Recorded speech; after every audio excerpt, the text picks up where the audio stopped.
Have you ever heard the phrase, "it's just a joke," so many times that you started questioning your own reality? That's exactly what happened to me. My husband kept telling everyone he'd leave me for my best friend. At dinner parties, at family gatherings, even at my own birthday. Everyone would laugh nervously and he'd say, "Relax, I'm just kidding." But here's the thing about jokes, they're only funny when everyone's laughing. And nobody was laughing except him. So one day I called his bluff. I packed his suitcase, stood in front of him and my best friend, and said 5 words that changed everything. "Here's your chance, take it." This is the story of how I stopped being the punchline in my own marriage.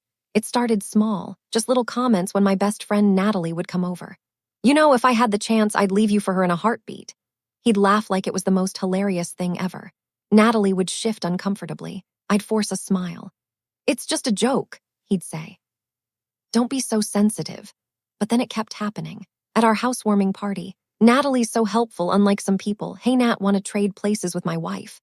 At restaurants, "Man, if you ever get tired of your boyfriend, I'm available. Just have to get rid of my wife first." At my 35th birthday party, my birthday, he announced to everyone, "35 looks better on Natalie than you, babe. If she'd have me, I'd already be gone." I started counting. Every single time he said it. First time, second time, 10th time. By the time everything exploded, I'd counted 43 separate occasions. 43 times my husband told people he'd rather be with someone else. But the worst part? He said it at Thanksgiving, in front of my entire family. "You know who should have married into this family? Natalie. She's basically perfect. Too bad she met me second." My mom looked horrified. My dad went silent. My sister straight up asked if he was drunk. His response, "Can a man appreciate beauty?" I tried talking to him privately. "Keith, this makes me uncomfortable. It makes Natalie uncomfortable too. She told me she doesn't want to come over anymore." You know what he said? "She loves the attention, all women do." The day everything changed, Natalie came over to help me prep for a work presentation. Keith came home early. The moment he walked through the door, that grin spread across his face. Well, my 2 favorite ladies." He looked straight at Natalie. "Have you reconsidered my offer?" She looked confused. "What offer? To run away together, leave all this behind, just you and me." Natalie's face went pale. She looked at me desperately, like she was apologizing for something that wasn't even her fault. And that's when something inside me just snapped. I stood up. "You know what, Keith, let's do it." He blinked. "What? You keep saying you'd leave me for Natalie if you had the chance." "Here's your chance." He laughed nervously. "I'm kidding around." "No," I said, and my voice was completely calm. "You've said it 43 times in the past 6 months. I've been counting. You told my parents, you told your parents, you told our neighbors, so let's stop joking and make it real." I walked to our bedroom and started packing his suitcase. Threw in his clothes, his toiletries, his phone charger. He followed me, getting frantic. "Stop it. This is insane. You're being crazy." Crazy. I dragged the suitcase to the living room where Natalie was still frozen on the couch.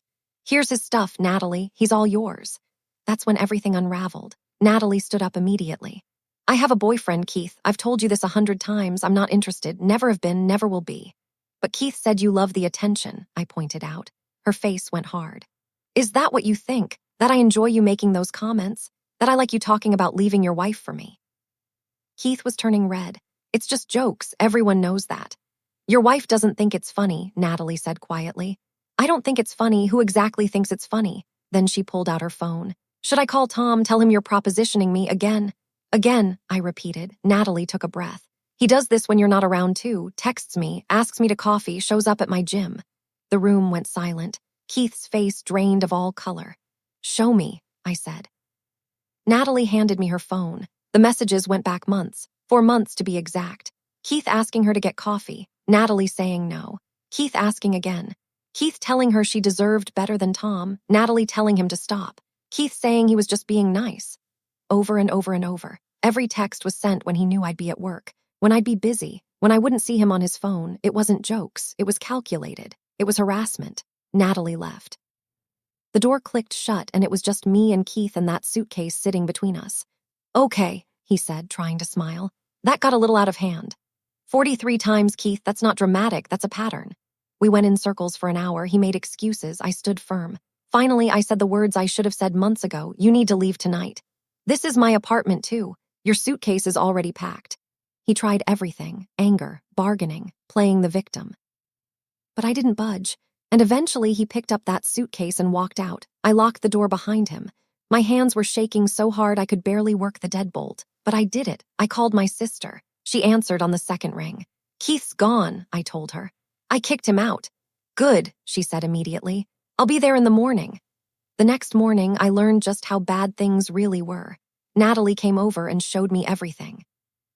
Not just the texts, I'd already seen all of them. Months of messages. Keith asking her out, telling her she was wasting her time with Tom, showing up at her gym coincidentally. My sister documented everything in a spreadsheet. Every comment, every text, every witness. By the time we finished, we had 47 entries spanning 6 months. Then Keith's mom called. You know what she said.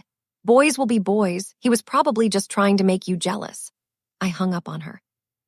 But Keith's dad, he called separately. I'm disappointed in my son's behavior, he said quietly.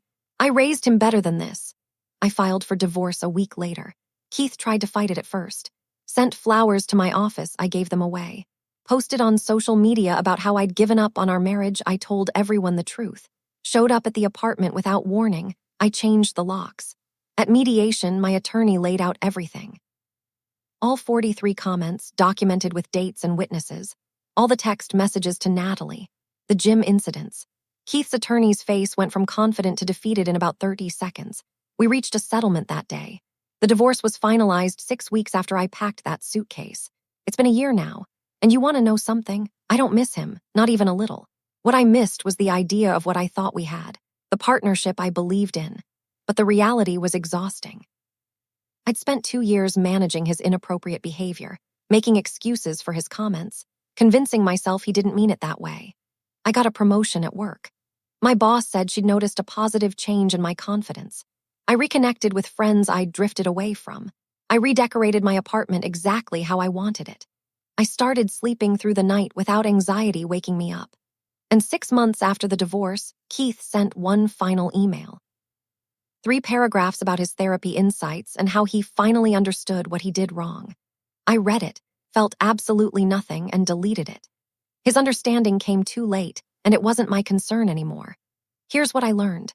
When someone repeatedly tells you they'd leave you, that's not a joke. That's a warning. And standing up for yourself isn't giving up on a relationship. It's finally choosing yourself after choosing someone else for far too long. So if you're in a relationship where someone keeps making jokes at your expense, where you're constantly told you're too sensitive, where your boundaries are treated like suggestions, pack the suitcase. Call the bluff. Choose yourself. Because you deserve better than being the punchline in your own life. If this story resonated with you, please hit that like button and subscribe. Share your own experiences in the comments. This community is a safe space. And remember, you're never overreacting when someone repeatedly disrespects you. Take care of yourselves out there.